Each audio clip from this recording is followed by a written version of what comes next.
So what kind of questions are you going to ask me today? Sam told me to ask you about anything but pizza.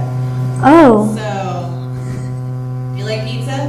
I love pizza. Woo! Okay. Give it up for pizza. Yeah, I heard you're, The messier, the better. I heard that you like astrology, tarot cards and such. Can you tell me something about that? About me liking tarot cards or about tarot cards in general? Tarot cards in general. What got you into them? I like all things occult. And I don't know if you knew this, but the tarot's an occult thing. No. Yeah. Way. So That's pretty. Me too. Wow. So yeah, I've been reading tarot for I think almost 9 years. Wow. Yeah. So, I mean, I've gotten very good at it because there's always a new layer. I'm sure you've developed an intuition for things and. Yeah, I'm actually kind of an airhead, honestly. Oh yeah? You and I both, sweetheart. Yeah, so there's that. That's good. Yeah. Why tarot cards? Why astrology? What got you into this? Well, 9 years ago. like I said earlier, I have a connection with the occult. How? How was your connection? How am I was born this way. You were born into it? Like Lady Gaga. Man. Yeah, I was. Yeah. Oh, okay. That's cool. So I wrote some love stories. Oh, sweet. Yeah. Love. Yeah. I couldn't decide whether I wanted to write erotic stories or really bloody, like, Why gross not stuff. intertwine the two? So I did. Oh, and I call awesome. them love stories. That's beautiful. Okay. Can't wait to hear it. It's Misty, like real life. Just like real life. I heard they were burning people out down there. Sam said. Actually, it's going to be in here. Oh, in here? Oh, okay. Yeah. Nice knowing everybody. Yeah. So, since this is, sensorium and it's all about senses and all that kind of stuff, I wrote some stuff about senses. Awesome. Let's hear Yeah. it. Thanks, Misty. Here we go. Thank you. This one is called 5 Leaders. You have to teach yourself to push past it. Your screaming brain cries out, exquisite agony. Always, it wants you to stop. The disgust and the feeling of fullness override it. There's still pleasure if you can languish into it. You can get really good at it if you keep trying, but you have to keep trying.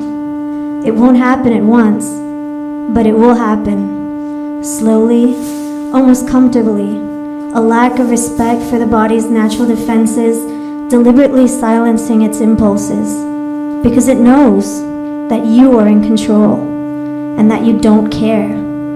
Calming the anxiety like meditation or yoga, mindful in its deliberateness, or as mindless and unknowing as what is unseen, raw, feeling, and without eyes, your only teeth and tongue and arms. Take it in, consume it. You can go further. You can override the gag reflex to encroach upon the holy, continuously straining against itself until a tiny cocoon pop inside. Battered and stretched, weakened, striated, you'll violently burst smooth tissue from smooth tissue and air and blood, and you'll feel relief like you never thought you'd feel again. And also, the first step in a long and agonizing death. Is this why it's considered avarice? The death it provides? Were the good ones judged by the quality of their death? Is this purity? Some people say it's a new phenomenon we've only recently begun to indulge. From privilege, bread.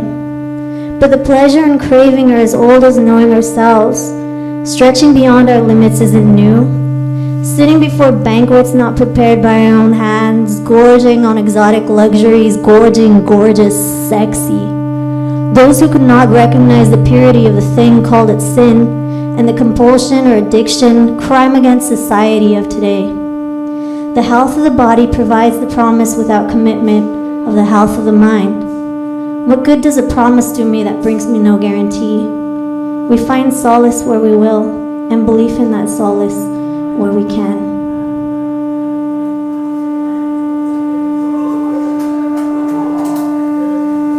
I have one more for you.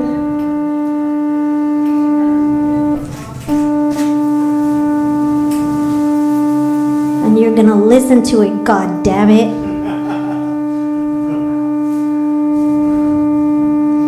This one's also a love story.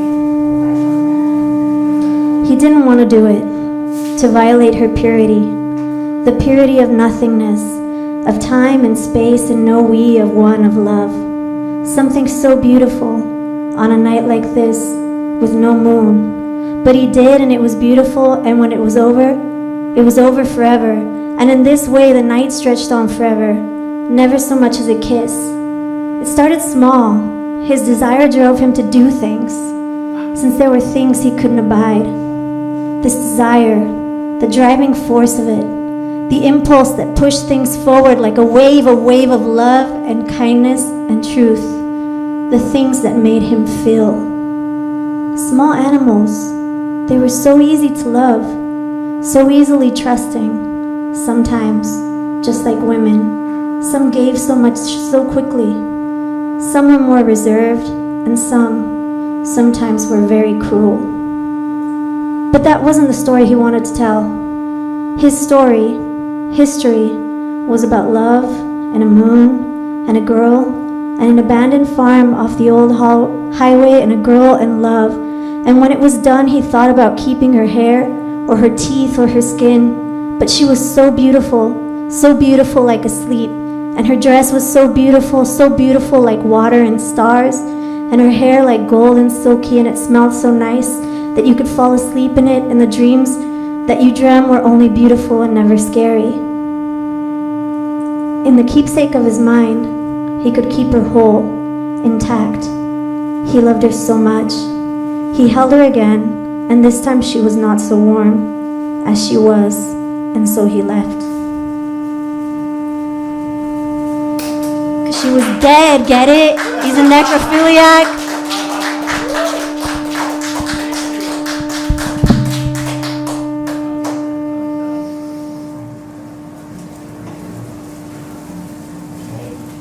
Sorry guys, I'm ready for you to go.